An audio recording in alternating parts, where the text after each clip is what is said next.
I used to preach to the converted. I wrote for Wired magazine and CNET, but I found my calling over the years, which is breaking down geek speak into street speak. So hopefully tonight's chat won't be like, whew. It'll be like, okay, cool, I get it. And more importantly, what you're doing to help these kids with our program is bettering their chances of competing in this amazing high-tech future. I do have the benefit of working with some amazing broadcasters, like Mr. Ben Mulrooney. This is a Christmas segment we did. We were opening up gadgets on CTV's Canada AM. There we go. Looks good in pajamas, Ben.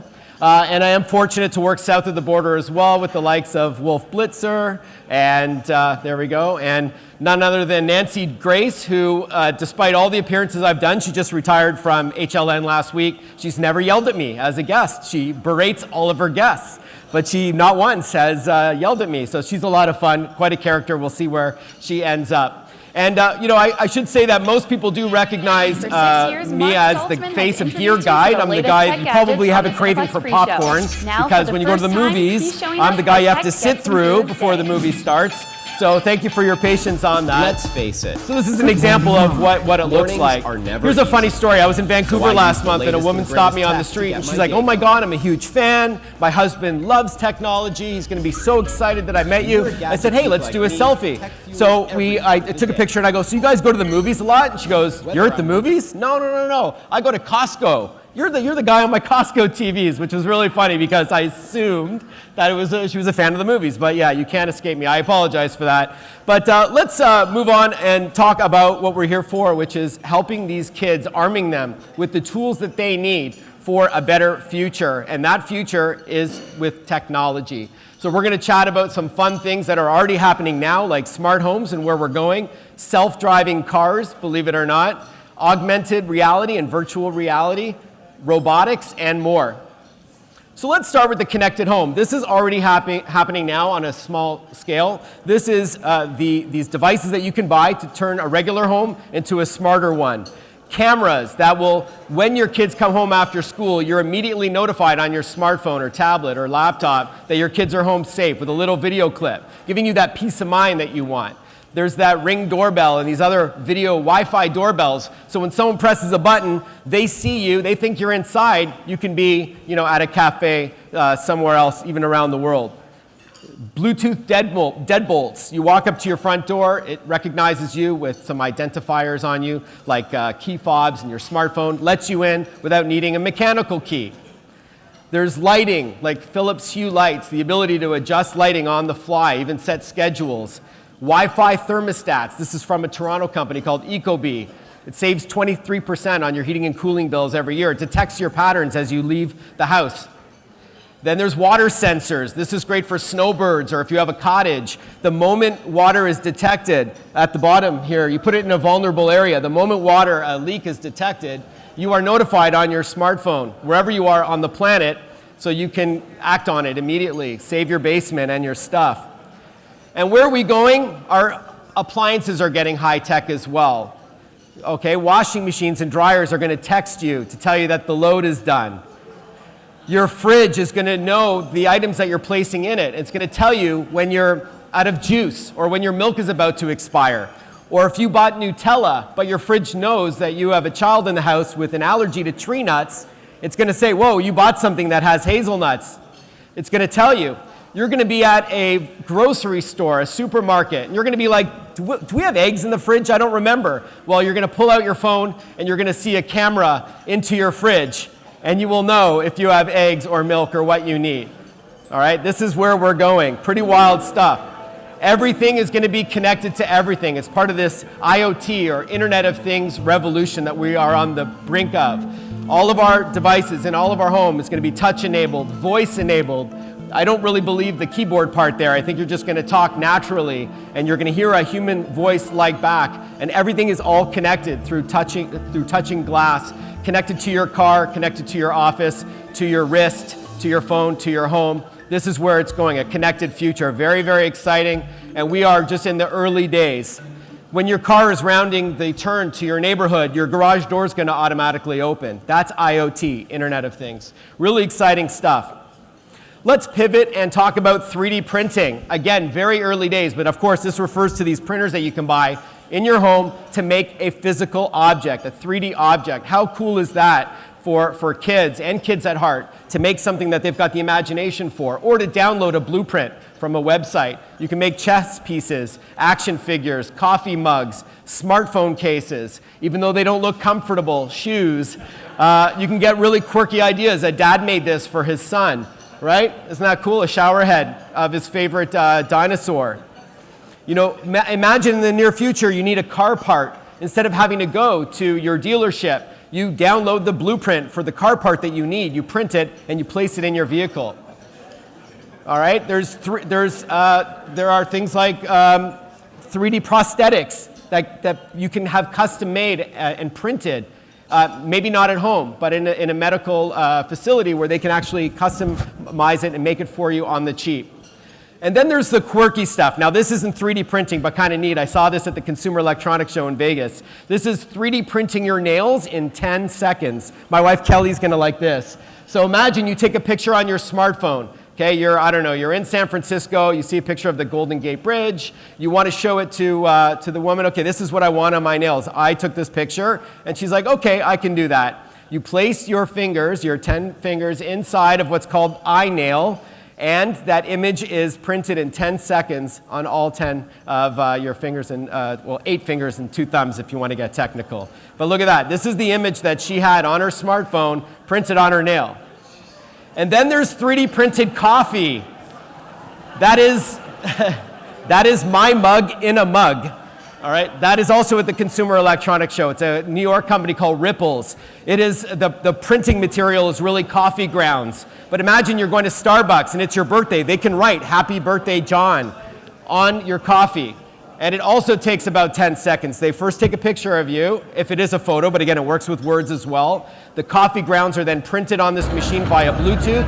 So this is a little video that I shot at the Consumer Electronics Show, which is a window to the future. How many seconds was that? 10 seconds. 10? She said 10 seconds, and there's my picture on top of coffee. There you go. Even if you have Toronto's most punchable face, which I see online as well. And really amazing things are happening with 3D printers. This is one called EcoCycle that melts plastic water bottles to make new printing material. How cool is that, right? Full circle solution. They're getting more affordable. For under 200 bucks US, you can buy an all-in-one. So that's a scanner and a printer in one. So if you came over to my house for a cup of coffee, you like, hey Mark, I like your mug. I can put the mug in the printer, press a button, it makes an exact replica, so by the time you leave, you have the exact same mug I have. Printer and scanner in one, under 200 bucks. And they're playing with a lot more colors. So really cool stuff coming down the road. Now, I put this slide in here. A lot of you are of the generation where you may remember Star Trek, right? I think they're just celebrating their 50th anniversary. I put real teleportation because if you think about it, in the near future, you can be buying a product on, say, Amazon in the year 2025. And instead of them zapping a tie from Amazon to your home, you can say, I want to buy that tie from that brand, that color, that design, and it is made instantly in your home. So it's almost like beaming from one place to another. So not quite like Beam Me Up Scotty, but you get the idea. And hopefully the ties will look a little bit better than that, but you get the idea. Another way is that technology is going to revolutionize shopping and online shopping is with drones, delivery drones. This is being tested right now in British Columbia, where you will order a product, depending on the size. It can't be a dishwasher. It's got to be relatively small. But you will order a product from your smartphone or your tablet, and it's going to send a note to the factory, all right, get that item. So this is what it could look like. Now, in this video, there are humans who are physically placing that object and putting it in that little Amazon box. But you bet in the future it'll be all robotic. You're going to buy, let's say, a pair of headphones, and it's going to be placed inside of this little container. The drone is an autonomous drone, so it won't hit any other object. It'll maneuver around other objects, and it'll bring it to your home in less than 30 minutes. So like a pizza, you're going to be able to buy something on Amazon or other online stores and have it dropped on your door. Now get this, when it brings it to you, it drops it off on your porch, for example, sends you a text to come outside to get it, takes a picture of you getting it, and you're emailed the receipt. All right? Everybody's like, okay, I like that. Until one falls on somebody and then, you know. That's all going to happen. With all these cool things, there's always bumps in the road, naturally. VR, virtual reality, very, very exciting space. 2016 is the coming out party for VR. These headsets that you put on that are very hard to explain. If you haven't done it, you got to try it because it's mind-blowing. 360-degree video wherever you look around you. It's as if you're really in that digital world. And there's no shortage of players right now already, even in 2016. The HTC Vive, the PlayStation VR just came out last week. There's the Google Cardboard, and they have a new platform coming out. The Samsung Gear VR, where you snap a phone in, and of course, Facebook bought Oculus Rift for, $2 billion. So they obviously see a future there, Marc Zuckerberg, enjoying the virtual reality. And there are lots of applications for it. Initially, it's the geeks like me, the gamers with deep pockets who want that full immersion. They want to be inside of that video game, not looking at, even if you have a TV this big, you still can see the 4 quarters of the screen. You know it's just a game. But when you've got it with 360-degree head tracking and 3D spatialized audio, it's mind-blowing. Here's an example if you haven't seen VR. This is what it's like. You put on the headset, so wherever you're looking in this jungle and there's a dinosaur coming, then that's what it feels like. So it tricks your brain into believing it's real. It's pretty wild. It's going to lunge towards you. Hope nobody's afraid of this kind of stuff. But it's 3D as well, so amazing sense of depth. It's more than just games. There's some fun entertainment sequences in VR. This is what it's like riding a roller coaster. You might have seen some videos on YouTube of people being sick to their stomach after taking off the VR headset. So it does really feel like you're there. Many other cool applications. This is a TV series. I say TV, but it's a video series called Gone. It's from Milk VR, owned by Samsung. It's about your daughter being taken from you in a park, and you have to find her, so you've got to look for clues. How terrifying is that, right? It's like, oh my God, a parent's worst nightmare is entertainment. This is it. You put it on and you're like, oh my God. So you're like, why would people want this? This is amazing where it's going, though. On a lighter note, there's lots of VR applications for education rather, or entertainment. Imagine a science class. I don't know if you remember what science was like when you were studying biology, but imagine slipping on a VR headset and you are put inside of someone's body and you are virtually learning about the inside of your body, anatomy and chemistry and physics and all that. How cool is that? You're inside of that world. Or in geography, a virtual safari because it's just like being there. Or having a pen pal in Australia, and they are wearing a headset, and so are you, and you can communicate, right? You can, even in history, you can be in ancient Rome. You get the idea. Even shopping. Imagine you aren't physically able to get to a mall to walk around. You can don a headset in the near future and do your shopping from a first-person perspective, right? So this is a video from Tesco in the UK. And a lot of VR, I failed to mention, they come with gloves or controllers that let you interact with virtual content. So imagine you're shopping for shoes, as she is. So on the right, that's her in real life. On the left is what she sees. She's actually touching the shoes, changing the color and style, putting it on a mannequin, which again is pretty cool if you think about where online shopping is going with virtual reality. Lots of applications. Now, VR, or virtual reality, is when you're fully immersed in that headgear and you can't see outside. You are in that digital world. AR, or augmented reality, is where the real world, you can still see it around you, but it's superimposed with digital information on top. And we've seen examples this summer of Pokemon Go, this worldwide phenomenon, where you hold up your smartphone and it looks like those cute little characters are there in Toronto beside you on a park bench or what have you. So this is an example of AR. Microsoft is working on HoloLens. This is a headset that you place. So of course there are entertainment applications. This is a guy playing Minecraft in his family room, in his living room, with a 3D space. You can actually walk around the pieces and it's like digital Lego, and you're picking it up as if it's real. This is an example of another game using Halo, which is another Microsoft franchise.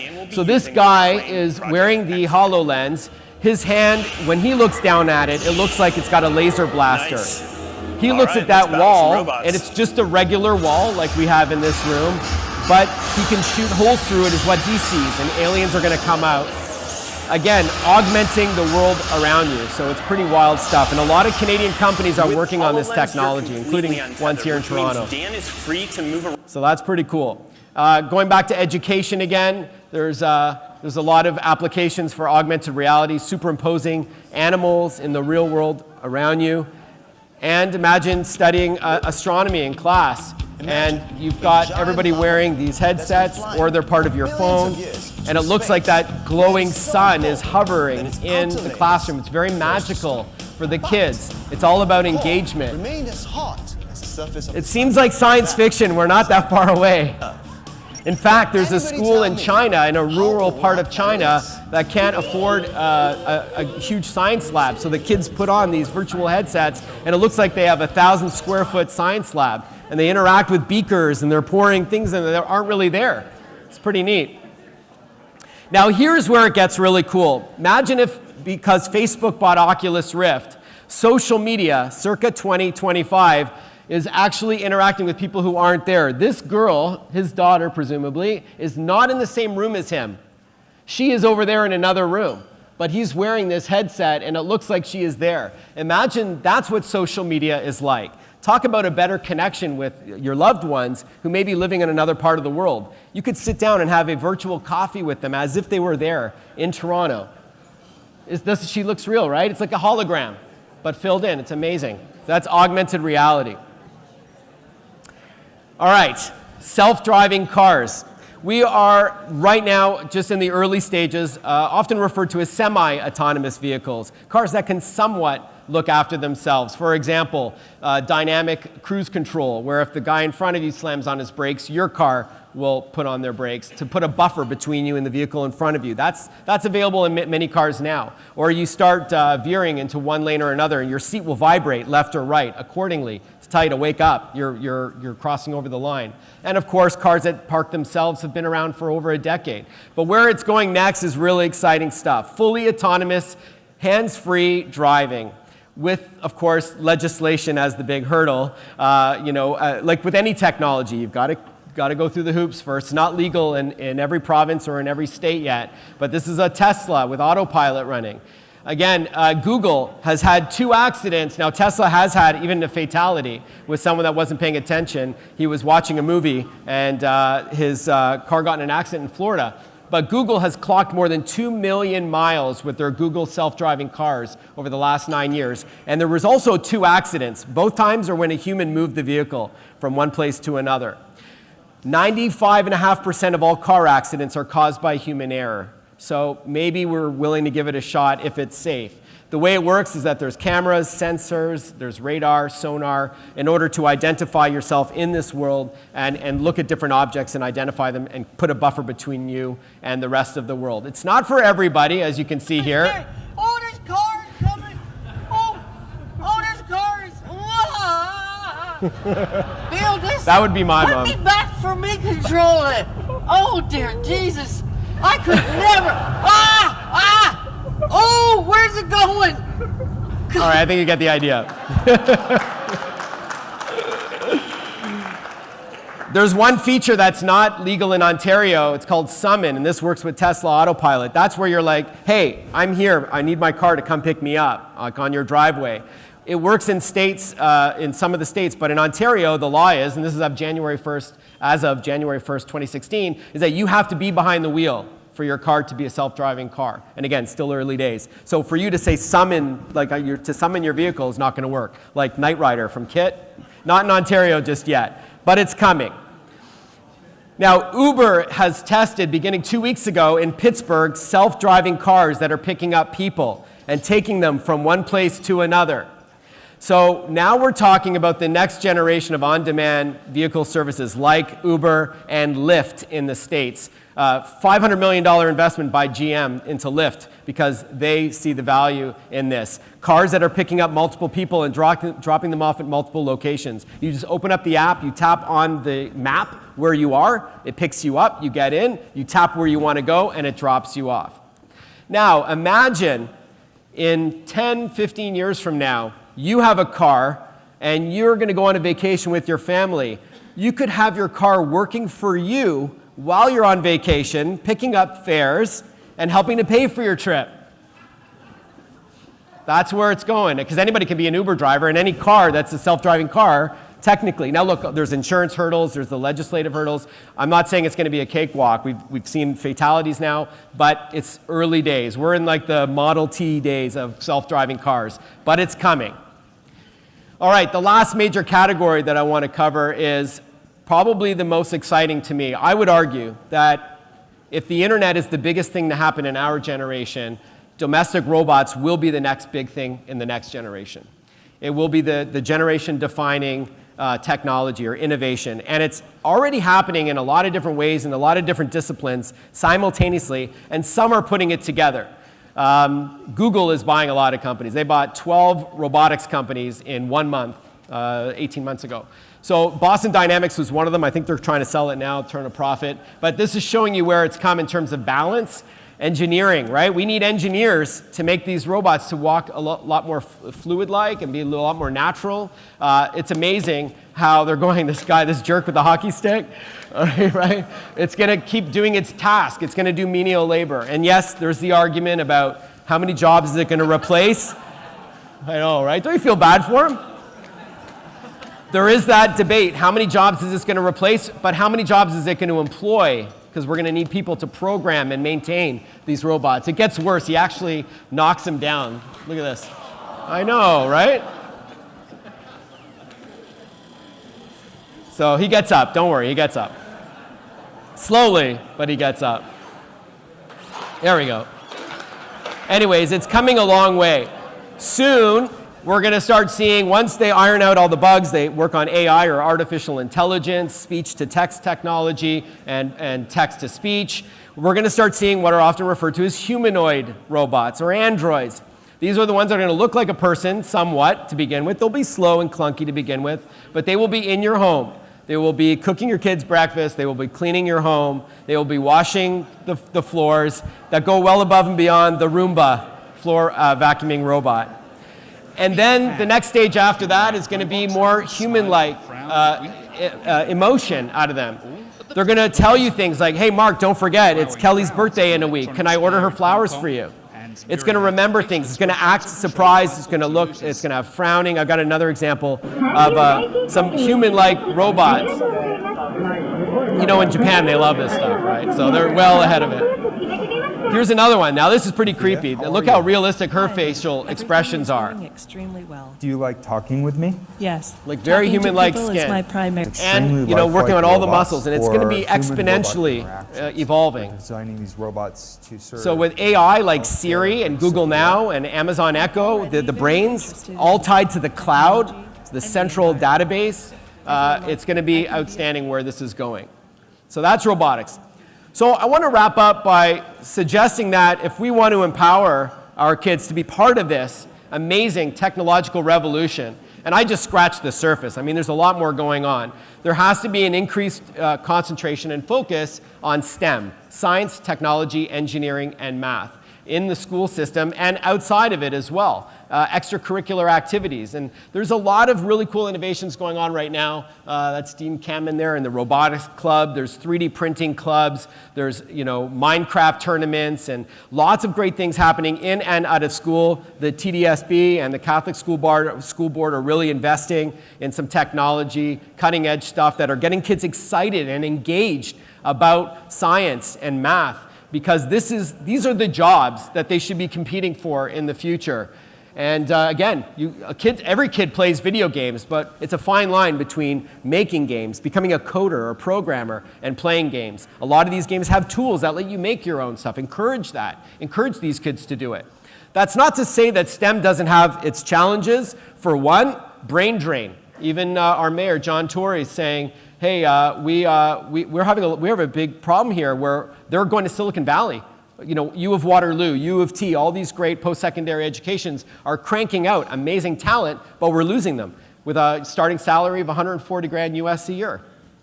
So there you go, off to San Francisco. That's tough. So we have to invest more in Canada. Another issue is diversity. Not so much racial diversity, but gender diversity. It's a boys-only club, and it's got to change. So hopefully, and I know Lloyd Bryant from HP is involved in a lot of this, is getting girls, women excited about technology at a young age in the school system so that they can be part of this. Not a byproduct of it, where we don't need people to help anymore because a robot has replaced them. I know it's a stretch, but we're not that far away. So we could do a better job at gender diversity. And here are some amazing stats to keep in mind. There is huge opportunity. Ironically, there's all these jobs that are unfulfilled. We have a 3-year high unemployment rate at this point, but there's all these tech jobs that are unfulfilled. They're estimating in the US alone 1 million jobs, computing jobs by 2020 are going to be needed.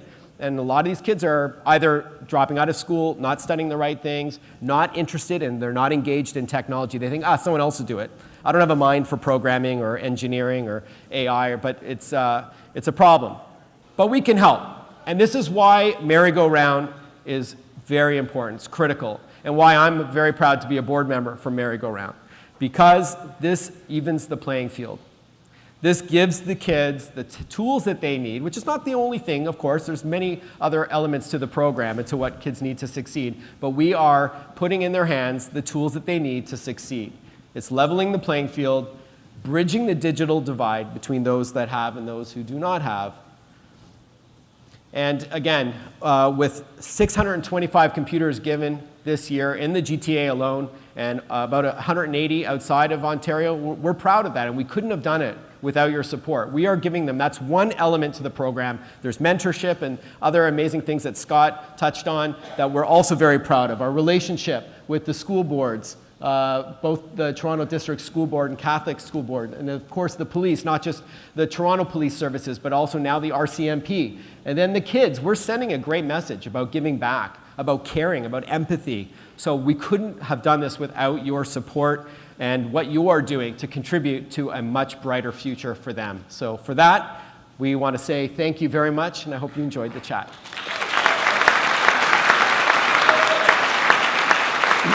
Thanks, Bob. Thank you, Mark.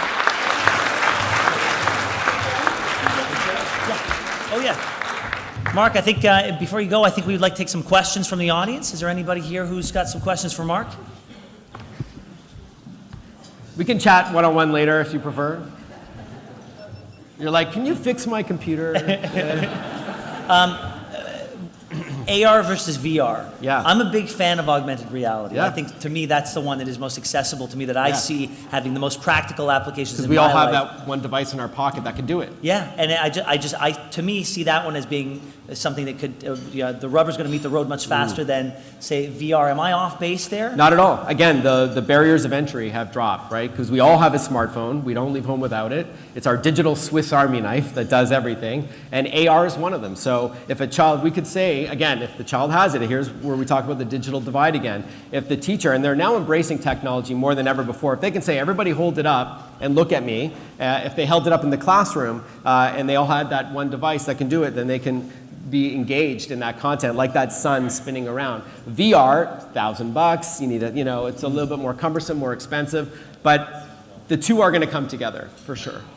You also mentioned that the government of Ontario has sort of, there's that thing, the summon aspect of the Tesla that is illegal in Ontario. True. And I think a lot of people wonder if levels of government in this country are slowing down innovation for fear of the unknown. Yeah, it's a good point. You have to understand on their point, they want to make sure that they don't jump into this new technology that could potentially take lives, and it will, but I would argue there's far more fatalities with regular car accidents, with humans being the problem. But that aside, off the top of my head, something called autopilot on a highway is probably a little scarier it's than scary. summon So on a driveway. They have a responsibility to legislate it, and the insurance, who's liable in an accident. There's a lot of unknowns. The technology is almost there. It's these other hurdles that we have to get around in order to make it a reality. And lastly, my question. Oh, do you have a question? Yeah. So a great question from Sarah about kids who can be schooled at home from technology, and that certainly is happening a lot more. I didn't let a video play to the end, but it was the one where the kids were looking at that sun. There was a child sick at home in bed that day, and he was able to partake in that class just as easily as the person that was there physically. You know, it does beg the question, well, are we going to lose talented teachers here because we're all going to be tuning in to like this superstar teacher in another country? I mean, look, the dust has a way of settling in an interesting way, but technically it's possible, yeah. They call them social robots as well, is that you can be represented at school with a robot and you see what the robot sees from a first-person view. Question right over here?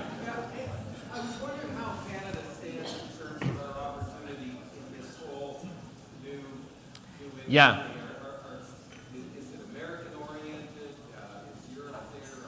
Great question. Where does Canada stand in this technological revolution?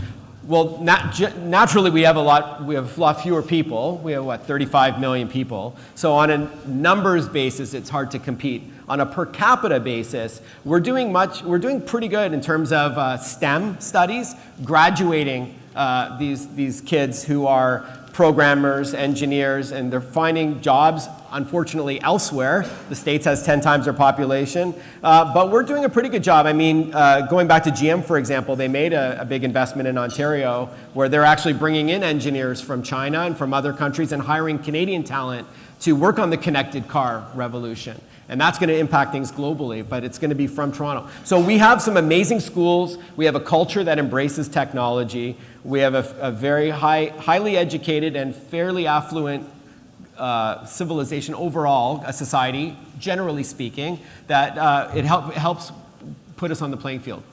Yeah, we just got to retain them. You know, that's the challenge. But there's a lot of startups in Toronto in all of those disciplines that I showed: robotics, 3D printing, virtual reality, augmented reality, self-driving cars. Cool stuff. I know it's a little scary, but it is.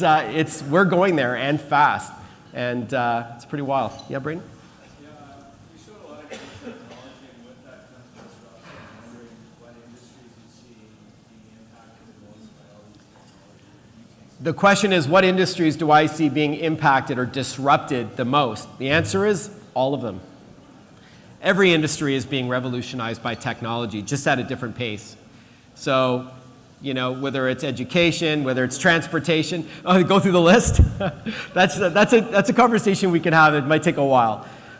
Transportation, I talked about delivery drones, right? And 3D printing, how you can order a tie and it's ready 20 minutes later in your house without you having to. So that's going to impact transportation. It's going to impact retail. We've already seen retail reeling in a lot of spaces. People are shopping more online from their mobile devices. So we just find a way of adapting. So I think there's no shortage of industries that's going to be affected in a positive and negative way. But we always seem to find a way where there's a good balance. It really is a long conversation to have, but it's a really good question. Where would you focus your kids if they're All right. in high school, university, or Scott asked, where would I focus my kids? Just STEM overall. So again, you know, naturally you want them to study what they feel they're good at and what they naturally have skills in. If they are, so let me give you myself as an example. 20 years ago when I started full-time, I quit my day job in July of '96 to write about video games. People said, why don't you just make your own games? I'm like, I can't make games.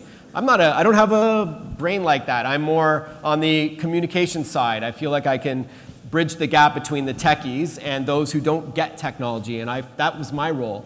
So I'm a big believer is you have to be passionate about what you're going to study. So if kids have a natural leaning towards video games, then I would encourage them to not just play them, but to make them, and there's free tools out there for them to do so. Don't be afraid of it. Yeah.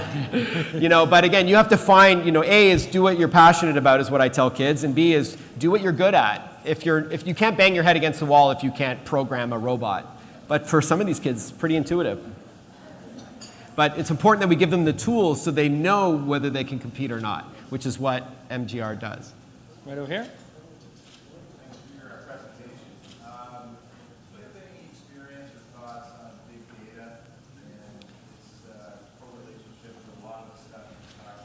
Right, so the question is about big data. It's a buzzword right now in the business world. It just refers to all of this information that's out there, and it's being aggregated and disseminated, and that again ties to everything I talked about. For example, I talked about your car pulling around the driveway, around into your neighborhood, the garage door opens, you walk into your home, the lights go on. So this is Internet of Things, I called it, but big data is all the information that's being collected to serve you. Or if every time you ask Google a query, that's all big data. They're collecting thousands and thousands, I should say billions of responses, and it's all tied together in robotics, because the robot is probably not going to have a hard drive as a brain. It's going to be connected to the cloud, and it's going to have all that information that you ask, just like Siri on your phone, just in a physical being. But big data, it's hard to explain on a very basic level, but it's the connection points between all of it, whether it's machine to machine or we're asking for the information. I know it's a bit geeky, but yeah. Mark, technology is increasing communication. So what are your thoughts on a social fund? Yeah. Great question. So technology is great for, it's introducing new ways to communicate, but what about the old-fashioned ways, as what I think you're getting at? I have 3 kids of my own, I failed to mention. My wife Kelly and I have twin 14-year-olds and a 12-year-old.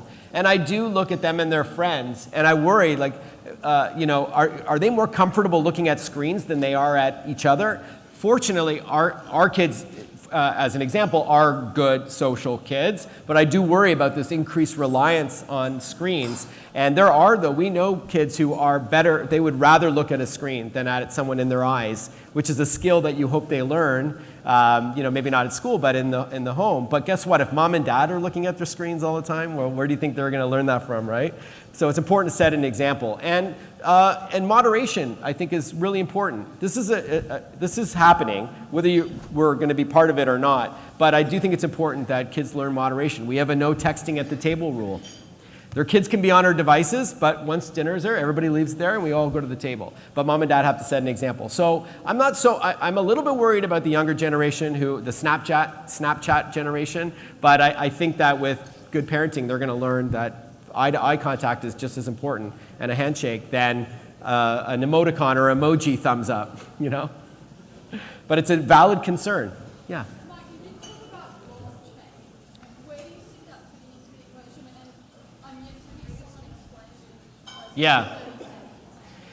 Yeah, blockchain. So that is also a very tough topic to address with normal language. To be honest with you, but I'd be happy to chat with you about it. I find it would be very difficult to talk about. Yeah, but it's a good question. I'm going to come and talk to you about it. I just don't want, Well, how about a round of applause for Mark for that Thank you, guys. incredible presentation?